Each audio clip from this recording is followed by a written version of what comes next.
Welcome to the aftermath. The Arizona Cardinals versus the Seattle Seahawks in Week 14. And guess what? The Arizona Cardinals had another opportunity to try to stay within this NFC West race. And of course, the Cardinals continue to be the Arizona Cardinals. Let's dive into the aftermath of Week 14 and what is the state for the 2024 Arizona Cardinals. Let's get started.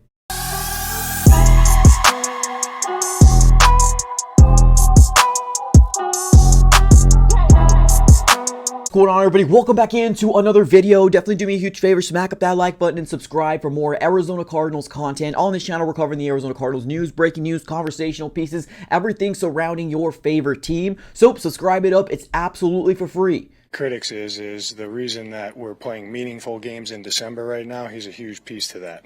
So that's what I would tell them. I let the team down today. Self-explanatory, can't do that. All right, everybody, let's go and dive right into it. Now, we just heard a couple clips here from Kyler Murray, obviously acknowledging the elephant in the room and the fact that he feels like he let this team down. And we also heard from Jonathan Gannon as well, saying that Kyler Murray is a huge part as to why we are playing meaningful December football. Now, let me be very, very clear, ladies and gentlemen. The Arizona Cardinals, before the bye week, are 6-4. After the bye week, we are now 0-3. Now, we played two meaningful games for the Cardinals to potentially, clinch not to say a playoff spot, but try to stay within this division race. Because if you do not know, ladies and gentlemen, everybody in the NFC West won yesterday, but the Cardinals. The Seahawks are now 8-5 on the season. The Rams are now 7-6. Arizona Cardinals are 6-7, and the 49ers are now 6-7 on the season as well. So we are now in a situation where I like the fact that Kyler Murray has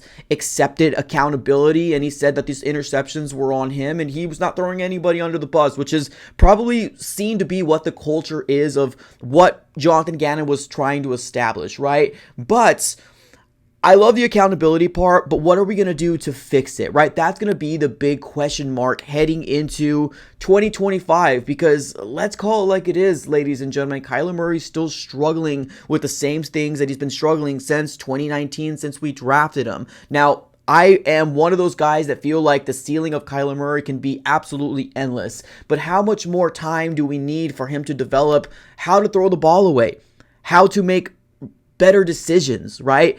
Right now, with where we are at with Kyler Murray, there's a lot more questions than there are answers, and this is a spot that you do not want to find yourself in, right? Now, let's talk about what Jonathan Gannon had to say about the postgame. Now, I said this a little earlier. I think this is going to be the culture that he's trying to establish, right? Not throw people under the bus, but honestly, I'm kind of missing the Bruce Arians days where he did kind of throw people under the bus, right? The accountability was shown on his sleeve, and he did not show any, remorse for the things that he said. I kind of like that type of culture. And I don't know, maybe called me old school, but I don't know, hearing Jonathan Gannon saying that Kyler Murray was a huge part as to why we're playing meaningful football games, which on paper makes sense. He's a quarterback of the Arizona Cardinals, and like I said, when we were 6-4, people were talking about him potentially being in the MVP race, and when now we're 0-3, you almost kind of have to read the room, right? Like, there's a lot of Arizona Cardinal fans, maybe even media, concerned and confused as to why we're continuing to make the same mistakes over and over again. And not just that, but this offense's inability to be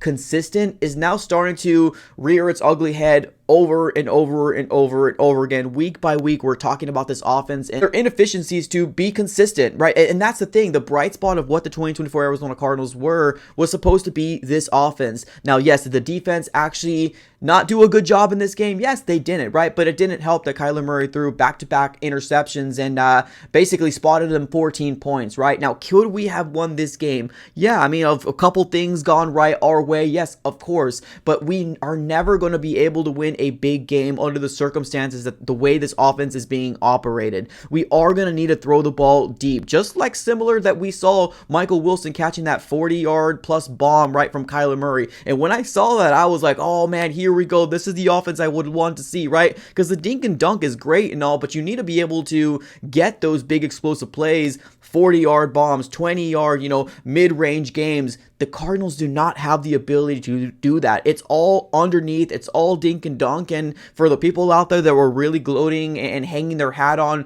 Kyler Murray's QBR, guess what? If you're completing a lot of your passes and are taking care of the ball, your QBR rating is going to be good. But that's not telling you the story of how these games are going on. You expect your franchise quarterback to rise to the occasion and win big games. And Kyler Murray has yet to win any big games. He's actually had 3 opportunities outside the bye and had another opportunity versus the Green Bay Packers. Now, we might all need to come to the realization that this Arizona Cardinal team just might not be that good. Now, the Rams team, we ended up beating them, but they were pretty darn injured, right? The Miami Dolphins, as well as the San Francisco 49ers when they didn't have their kicker. So it might have been one of those things that the Arizona Cardinals maybe just got lucky at the end of the day. But you really got to start looking at this with a bigger picture, right? Now, how is this season going to shake out? We don't 100% know. We got 2 winnable games coming our way with the Patriots as well as the Panthers. If the Cardinals win those 2 games, then we are an 8-win team. And of course, the thing that the Arizona Cardinals love to look at is progress, right? Now, if you lose those last 2 games versus the division, which as of right now, the division doesn't really even seem to be that attainable for the Cardinals, but you never know. Anything could kind of,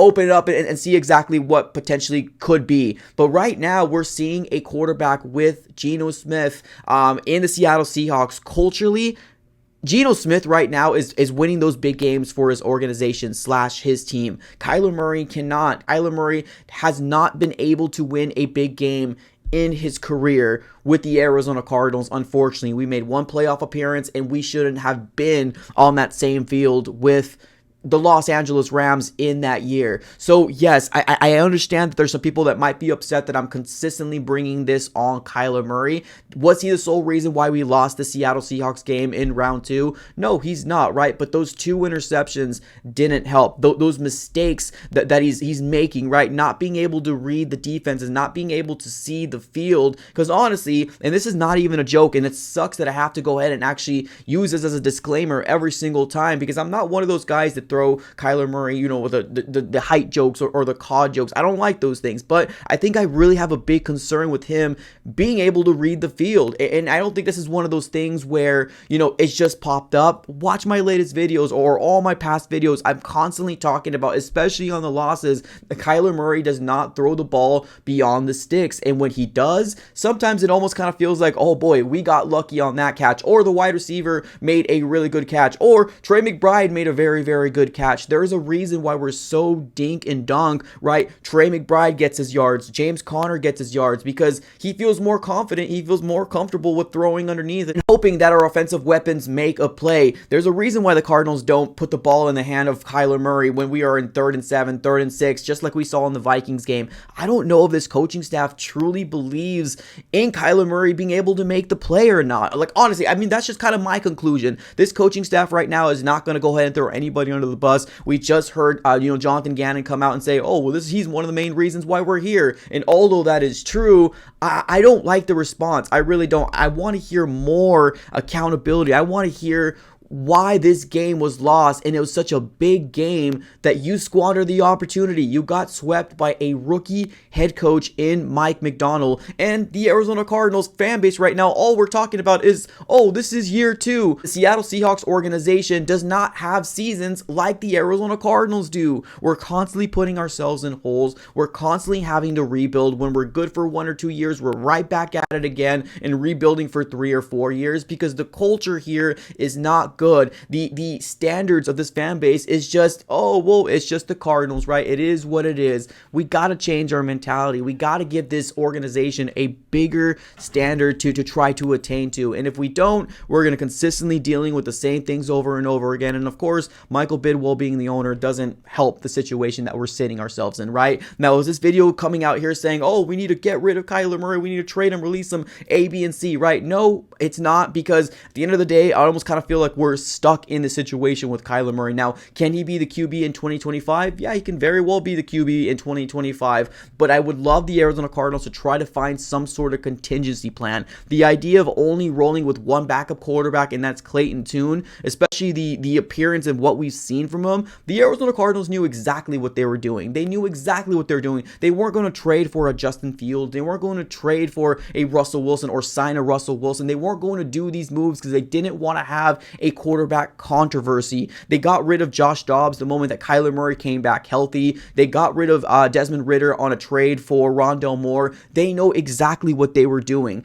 Now, right now, there's nobody out here saying Clayton Tune should start over Kyler Murray, or at least you shouldn't think that way, because we've seen a dosage of what Clayton Tune has done, and you're going to go through a lot more bumps than winning games, right? If you start Clayton Tune. Now, if you're willing to go 0-4 in this next 4 games for a potential QB or just draft stock in general, then maybe start Clayton Tune. But I don't think this Arizona Cardinals fan base or organization or coaching staff is going to go that route. They're going to try to win as many games as they possibly can, because guess what? It's about progress. You got to start asking yourself the big question. Can Kyler Murray win you the division? Can he start winning you consistent games over and over again? Can he win you the Super Bowl? And honestly, I think right now there's a lot of portion of the fan base that is out on Kyler Murray, and they do not trust what he can do with the ball in his hand. There's been a lot of skittishness. There's been a lot of undecisiveness, non-confidence in his game in the last 3 games, that right now, one of the biggest games of the year, and the Arizona Cardinals organization / team almost kind of seems like, oh, this is just another game on the schedule. No, this was your season. You have the season in your hands, and you got swept by the Seattle Seahawks with the rookie head coach in Mike McDonald. So, ladies and gentlemen, where we are sitting at right now as an organization, as a fan base, we got a lot more questions than we do answers, which is not a spot that you want to find yourself in. Now, can the Cardinals beat the Patriots? Can they beat the Panthers? I mean, on paper, you should be able to, but honestly, I don't even know what the reward is going to be. I really don't. Like, if we're going with Kyler Murray, but we still have question marks about Kyler Murray in 2025, what are we truly going to accomplish being 8 wins at the end of the day? He can't win big games, ladies and gentlemen. He cannot win big games. I'm going to support Kyler Murray as long as he's my quarterback, but that doesn't mean I'm not going to go about criticizing him when he needs to be criticized. As of right now, the big moments, he's not rising up to the occasions, and it's getting to the point where it's getting frustrating as a Cardinal fan, and as a Cardinal fan looking at this organization, and they might be okay with this. I'm not okay with this. I'm not okay with this at all. We need some sort of contingency plan in 2025, even if he's going to be the starting quarterback. Bring in some sort of competition that has him fear that his job might be coming to an end sooner rather than later. Ladies and gentlemen, what are your thoughts here on this whole situation with Kyler Murray, with how the way that the Cardinals squander the opportunity in another potential late season collapse? Let me know in the comments below. I appreciate y'all for tuning in as always. Have a great rest of your day, and go Cardinals.